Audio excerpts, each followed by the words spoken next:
with Battle Creek Public Schools Superintendent Kim Carter, who joins us now. Good morning. Good morning. Thanks for being with us today. Thank you for having me. I always love to visit you. Well, we appreciate that very much. This year, starting off this year, has been a little bit different because, an infusion of cash always gives us a little energy, and we imagine that happened for Battle Creek Public Schools, right? Yes, we have a lot more resources that are allowing us to meet the needs of our students in a very different way.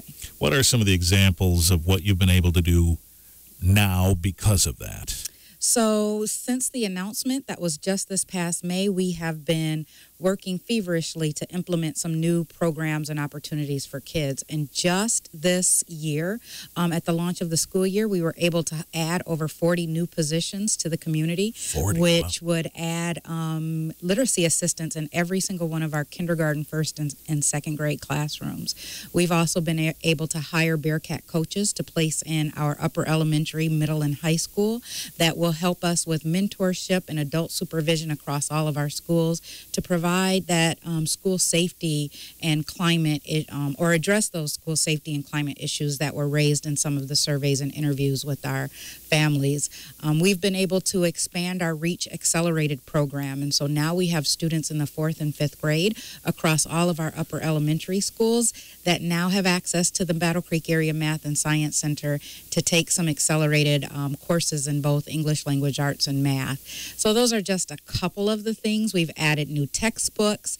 We now have a new adoption for our curriculum in math for kindergarten through 5th grade students. We've added libraries in all of our elementary classroom library text in all of our elementary classrooms, and we've adopted some supplemental reading programs to help with struggling students. A lot is happening in Battle Creek Public Schools, and I just encourage everybody to watch the change. Library text, you said. So these are people that are helping connect students with library resources. Is that what that means? So no, that is actually classroom reading materials. We want to make sure that our kids had access to quality text that they could read, take home, and really build their literacy skills. TEXTS, not TECHS. Got it. Okay. This is interesting because we were talking to United Way a while ago, and they are having a book drive, trying to put books in the hands of young people. There is just so much focus on reading now, isn't there? This is a huge benchmark. Absolutely. We have a commitment to ensure that all students are at or above grade level by the time they leave 2nd grade. And so we are putting a lot of the resources that we received towards that end to make sure that kids have every opportunity to succeed. And I think it's important to note that this transformation plan touches every student, every grade, every classroom across every school. So I suppose one cannot act on change until we know what the problems are and we know sometimes what the perceptions are. There was a not so popular report recently about Battle Creek being one of the worst places to raise children, and some of the negative Nellies got on the bandwagon and started blathering and capitalizing on that. But what we really want to know is, what are the real problems and what are the real perceptions so we can begin to attack that? And I think you tried to figure that out with these surveys that you conducted. Yeah, so we came into this work with a very strategic plan, but we also wanted to make sure that everything we were doing was meeting the needs of the community that we serve and the families that we serve. And so we engaged in not just a survey, but also interviews. We conducted focus groups, and we actually had over 300 participants on the survey. And we talked to families who are continuing to go to Battle Creek Public Schools and those who were resident students but were choicing out, because we really wanted to understand what was going on in the district and how we could meet their needs. So what did you learn? So we learned a lot, but what we really learned is that we don't do a really good job of telling our own story. We found that families didn't know about some of the awesome opportunities that we provide in Battle Creek Public Schools, And so we needed to do a better job of making sure they understood that. But we also heard about the perceptions around our schools. Some of them may have had some truth to them and others that did not. And so we needed to address those. And we heard loud and clear that we needed to address the academic achievement of all children, that some of our families felt like we catered to struggling students, but what about those who were excelling? And so we wanted to make sure that we had programs that met their needs as well. Wow, that's interesting. Yeah, when we did talk about that Negative Nelly report, somebody called and talked about schools of choice and choosing not to go to BCPS, and that there might be a perception that there's a safety issue. Did that come up at all? It did. It came up in the survey, and so we wanted to make sure that we were addressing that and being responsive. We heard our families, and they wanted to make sure that they were sending their students to schools that were taking care of their child, not just academically, but social-emotionally as well.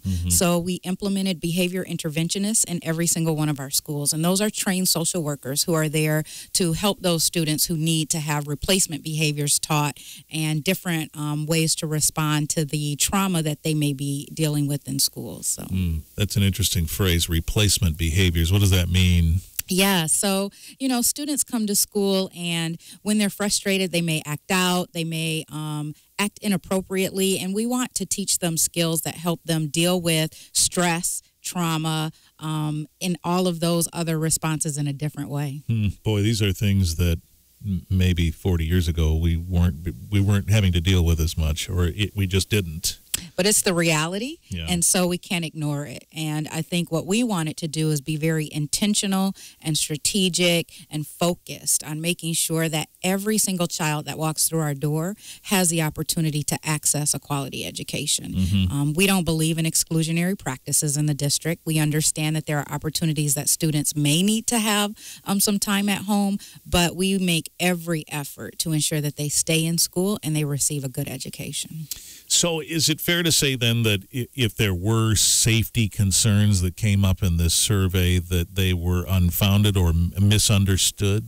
I think a lot of it was about misunderstandings. Do we have the same challenges that any urban district have? Absolutely. But many of the challenges we face, I think that they were just beyond what is actually occurring in our schools. And so I invite the community in. I want them to come and see how we are interacting with children and how we are creating safe and supportive school environment. So here's your survey. You got some of those results. You know what you're up against and what the perceptions are. Is that fair to say? Yes, and another great thing that we were able to do is relaunch W.K. Kellogg Preparatory High School, and we're really excited about the opportunity to serve a lot of our students who are in the community that are unschooled, who may have thought that there was no alternative for them when they weren't succeeding in high school. And so we've been able to recapture some of those children and make sure that they have access to a diploma and after-school career opportunities. So the rate at which Battle Creek Public Schools has lost students has been somewhere around 300 a year. Is that changing now?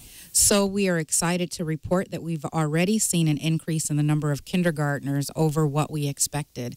Okay. We projected a certain number, and we have 50 more than we projected. So we're hoping that we see that as we work our way towards Count Day, which is on October 4th. Yeah, that'll be here before we know it, right? Absolutely. Yeah, that's the day. There's 2 count days in the year. Those are the days when attendance is particularly important because the state wants to know what the attendance is on those days. And so that helps with the per pupil funding decisions and so on. And it's our check on how are we doing in terms of recapturing some of the resident students that we've lost. So when you talk to parents who chose to send their children somewhere else, even though they're residents of the Battle Creek schools, were there other things besides safety that came up?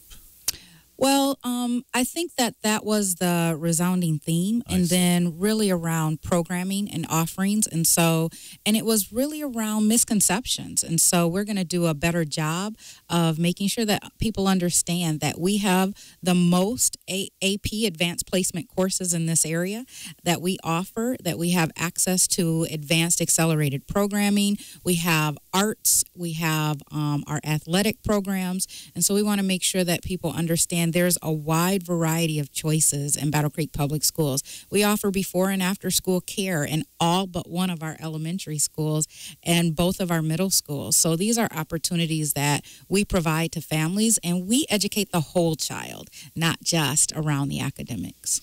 All right. So how will you get this message out more? If the perception is that people either misunderstand or don't know, then there's a communication opportunity there. So underscoring all of this change is a communication strategy. That probably is the most important thing that we're going to do this year, is tell our story in a new way, starting today by having this visit with you. But we're launching a campaign called Believe in the Change, because things are happening in Battle Creek Public Schools, and we want people to know and understand what's occurring and then believe that we will see new opportunities and new outcomes.